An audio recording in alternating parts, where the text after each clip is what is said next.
Hey guys, మొన్న అయితే నేను మా చిన్నమ్మ అమ్మవారి టెంపుల్కి వెళ్ళానని చెప్పాను కదా. ఆ రోజునే మేము మా ఊళ్ళో అమ్మవారి టెంపుల్కి వెళ్ళాం. ఇది భీమవరంలో ఉంటుంది అనమాట. మార్కెట్లో సెంటర్లో ఉంటుంది గుడి.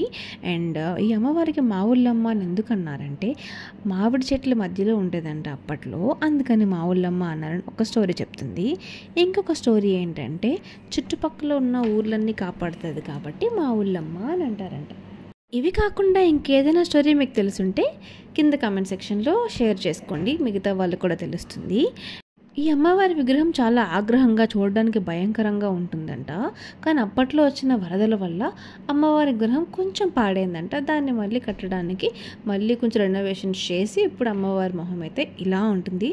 చూడడానికి చాలా నిండుగా 12 అడుగులు ఎత్తు, చాలా బాగుంటుంది. 2 కళ్ళు సరిపోవు అన్నమాట.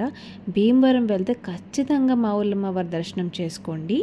దీంతో పాటు పంచారామ క్షేత్రాల్లో ఒకటైన సోమేశ్వర స్వామి వారి దర్శనం చేసుకోవడానికి వచ్చాము. నాన్న మొక్కుకున్నారు ఇక్కడ వద్దామని చెప్పి, అందుకని చెప్పి ఈ రోజు కుదిరింది. ఏదైనా సరే ఎక్కడికైనా గుడికి వెళ్ళాలంటే మనం అనుకున్నగానే జరిగిపోదు. భీమవరం వెళ్ళాలని మేము చాలా రోజులుగా అనుకుంటే ఇన్నాళ్ళకు కుదిరింది. అది కూడా మా చిట్టి పాపతో వచ్చామన్నమాట. ఇంకా టెంపుల్ అనగానే ప్రసాదం లేకపోతే ఎలా చెప్పండి. అండ్ ఎక్కడి నుంచి ఈ టెంపుల్ కూడా పక్కనే ఉంది. ఖచ్చితంగా మీరు భీమవరం వస్తే ఈ 2 టెంపుల్స్ కవర్ చేయండి.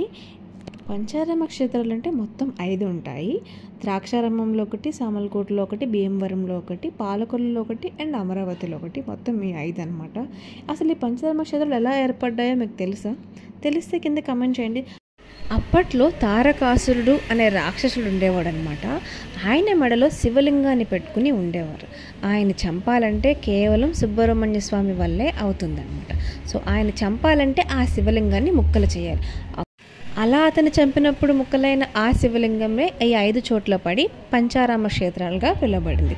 ఇది నాకు తెలిసిన స్టోరీ. ఇది కాకుండా ఇంకేదైనా మీకు తెలుసా, లేదా నేను ఏమైనా తప్పు చెప్తే క్షమించండి. నాకు తెలిసినంత వరకు ఇదే అనమాట పంచారామ క్షేత్రాల స్టోరీ. సో నేనైతే ఇప్పటికీ 3 విజిట్ చేశాను, ఇంకా 2 విజిట్ చేయాలి. ఒకటి అమరావతి, ఇంకోటి పాలకొల్లు.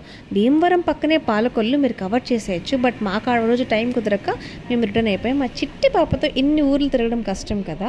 అప్పటికే చాలా కోఆపరేట్ చేసింది. మార్నింగ్ నుంచి ఈవినింగ్ వరకు అంత ట్రావెల్ చేస్తున్నా అస్సలు పేచీ పెట్టకుండా చాలా పీస్ఫుల్గా కార్ ఎక్కగానే గోల్ చేసేది, గుళ్ళోకి వెళ్ళగానే సైలెంట్గా ఉండేది. నాకైతే చాలా బాగా అనిపించింది. That's all, bye bye.